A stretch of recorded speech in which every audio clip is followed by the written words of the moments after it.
येरमाळा तालुका कळंब येथील जिल्हा परिषद प्राथमिक शाळेमध्ये भारताचा 76वा प्रजासत्ताक दिन अतिशय उत्साहामध्ये साजरा करण्यात आला।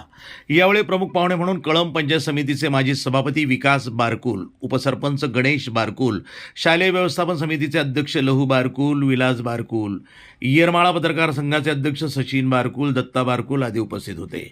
सर्वप्रथम शाळेच्या प्रांगणामध्ये मुख्याध्यापक पडवळ सर यांच्या हस्ते तिरंगा फडकवण्यात आला आणि त्यानंतर ध्वजवंदन करण्यात आलं।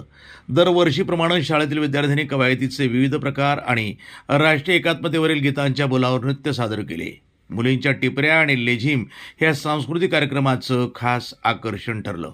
यावेळी उपस्थित ग्रामस्थांनी टाळ्यांच्या गजरामध्ये विद्यार्थ्यांच्या कलेला दाद दिली। कार्यक्रम यशस्वीतेसाठी केंद्र प्रमुख अनिल बारकुल, केंद्रीय शाळेचे मुख्याध्यापक पडवळ सर यांनी परिश्रम घेतले, तर विद्यार्थ्यांना Jadhav madam, Waghmare madam, Deshmukh madam, Cheche madam, Wanve madam, Barkul madam, Didwal madam, Thombare sir यांचं विशेष मार्गदर्शन लाभलं। कार्यक्रमाचं सूत्रसंचालन शेरखाने सरांनी केलं। NTV news Marathi, Dharashiv.